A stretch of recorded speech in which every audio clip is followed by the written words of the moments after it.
setiap ibadah itu ada masanya, ada durasinya, dibatasi oleh waktu. Dibatasi oleh waktu. Kita sholat, ya, paling lama kita sholat berapa menit? 10 menit, 15 menit.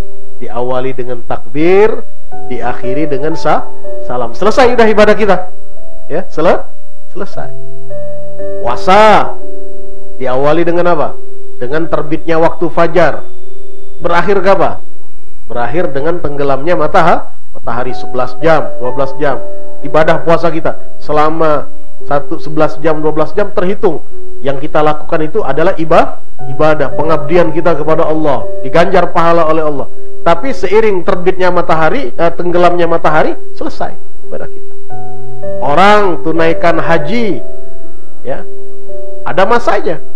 Diawali dengan pakai baju ihram, haji atau umroh itu, ya. Kemudian berakhirnya kapan? Ada masanya, akhirnya dengan dia tahallul. Oh, artinya udah selesai. Jadi setiap ibadah itu ada ada masa awal permulaan, berakhir. Dan masanya cenderung, ya, lebih singkat. Berbeda dengan ibadah yang satu ini. Ibadah apa? Ibadah pernikahan. An-nikahu min sunnati. Pernikahan itu bagian dari sunnahku, bagian dari tuntunan hidupku, jalanku. Kalau sudah bicaranya sunnah, ya, apa artinya sunnah? Tuntunan Rasulullah. Kita ikuti Rasulullah berarti kita ibadah. Cuma memang ibadah pernikahan ini tidak seperti orang sedang ibadah sholat kelihatan lagi ibadah. Enggak. Beda, ya, beda. Ibadahnya tercermin dari aktivitas dia hari-hari. Secara kasat mata tidak terlihat dia lagi sujud seperti orang sholat, nggak terlihat dia lagi ruku, tidak terlihat dia lagi baca Quran, padahal dia sedang ibadah. Dengan dia mengatakan qabiltu, aku terima nikahnya, udah masuk tuh.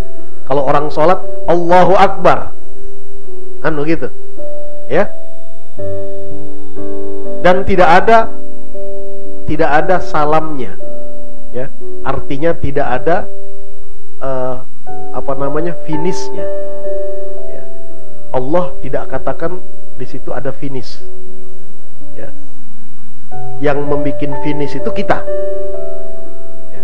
Yang bikin selesai itu kita. Tapi kalau sholat Allah yang atur, harus selesai. Puasa harus selesai, ada ujungnya. Tapi pernikahan nggak ada, ya.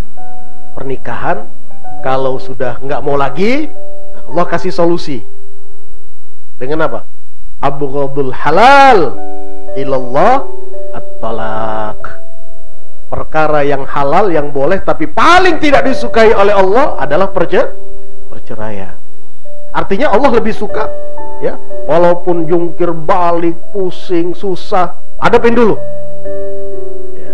Karena itu sedang ibadah ini. Itulah perjuangan namanya.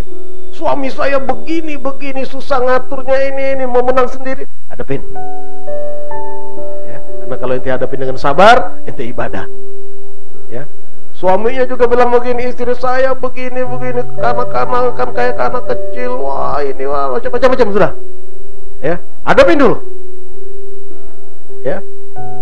Ketika kita hadapin, sabar, kita diganjar pahala oleh Allah. Terus dihitung ibadah. Mau sebanyak apa pahalanya ente, nggak ada batas. Kecuali kalau ente udah nyerah. Nah, kalau udah nyerah, udah dikasih kartu merah. Kartu merahnya apa? At-tolak. Allah nggak suka. Allah maunya lanjutin, teruskan. Sabar, sikapi dengan sabar, sikapi dengan syukur. Ini apa? Ini ibadah pernikahan. Tidak ada batasnya, tidak ada expirednya, kecuali kalau keduanya udah nggak bisa lagi nih, ya sudah. Yang namanya sesuatu kalau udah nggak bisa lagi, maka Allah harus Allah kemudian berikan jalan keluar. Itu solusi paling akhir, ya. Jadi jelas, luar biasa bagaimana Islam memberikan aturan. Bagaimana kehidupan keluarga itu dari semenjak mulai dari prosesi khitbah, melamar, dari prosesi kemudian memberi mas kawin, ijab kabul, dan semuanya yang terjadi dalam pernikahan, semuanya dihitung ibadah. Ya. Semuanya dihitung ibadah. Tidak ada yang sia-sia.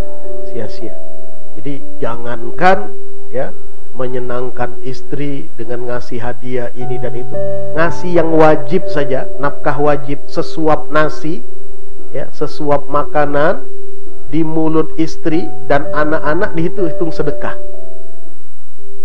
Dihitung